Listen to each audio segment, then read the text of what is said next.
మకర రాశి వారికి ఒకవైపు ఏళ్లనాటి శని చివరార్ధ సంచార స్థితి ఉండడం, కుంభరాశిలో శని భగవానుడు వక్రగమన సంచార స్థితి ఉండడం, వీరికి అష్టమంలో బుధ శుక్ర సంచార స్థితి సంచారం చేయనప్పుడు ఆదివారం అమావాస్య పుష్యమీ నక్షత్ర సందర్భంగా ఎలాంటి విధులను పాటించాలి, ఆనంద సిద్ధి, ఆరోగ్య సిద్ధి, అక్షయ సిద్ధి, వారు ఏదైతే అనుకుంటున్నారో అన్నింటా విజయం సాధించగలగాలో ఎలాంటి విధులను పాటించాలో ఈ వీడియోలో తెలుసుకుందాం.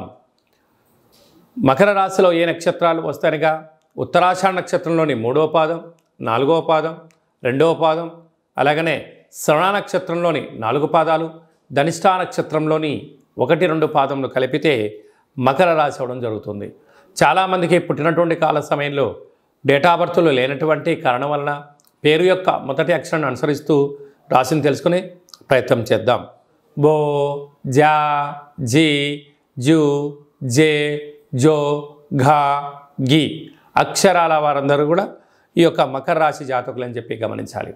వీరికి ఒకవైపు ఏళ్లనాటి శని చివరార్ధ సంచార స్థితి, కుంభరాశిలో శని భగవానుడు వక్రగమన సంచార స్థితిలో ఉన్నప్పుడు, అలాగనే ఈ ఆదివారం అమావాస్య పుష్యమీ నక్షత్ర సందర్భంగా తెల్ల జిల్లేడు యొక్క వృక్షం చుట్టూ ప్రదక్షిణ, తెల్ల జిల్లేడు వృక్షం దగ్గర దీపము, ఈ అమావాస్య రోజున పైన కొమ్మలు వధింపచేసి ఒక వినాయకుడు రూపం కలిగినటువంటి వేరును బయటికి తీసుకొని వాటిని బాగా శుద్ధి పెట్టి పంచామృతములతో అభిషేకం చేసి సింధూరాన్ని పూసుకొని ఇంట్లో తంత్ర వరసిద్ధి మహాగణపతి అష్టకాల భైరవ హోమ కార్యక్రమాన్ని చేసుకొని గృహంలో పూజా మందిరంలో ఉంచినట్లయితే ఇంట్లో ఉండబడినటువంటి వాస్తు దోషము, నరదృష్టి దోషము, యంత్ర మంత్ర తంత్ర పరతంత్ర తాంత్రికపరమైన దోషాలు తొలగిపోయి ఆనంద సిద్ధి, ఆరోగ్య సిద్ధి,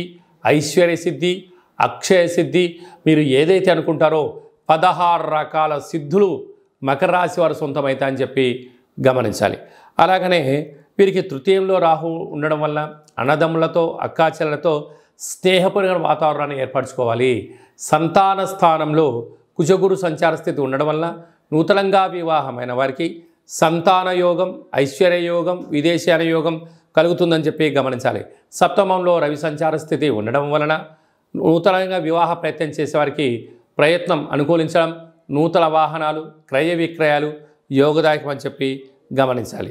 అలాగనే డాక్టర్లు, సాఫ్ట్వేర్లు, హార్డ్వేర్లు, యానిమేషన్స్, క్రియేటివిటీ రంగాల్లో ఉండబడిన వారు, ఆహార ఉత్పత్తులు, కిరాణం స్టోరు, రియల్ ఎస్టేటు, జిమ్ సెంటర్లు, వ్యాపారవేత్తలు, చర్మ సౌందర్యమైన వ్యాపారాలు, కేశ సౌందర్య వ్యాపార కార్యక్రమం చేసేవారందరికీ ఇది చాలా మంచి కాలము అని చెప్పి గమనించాలి.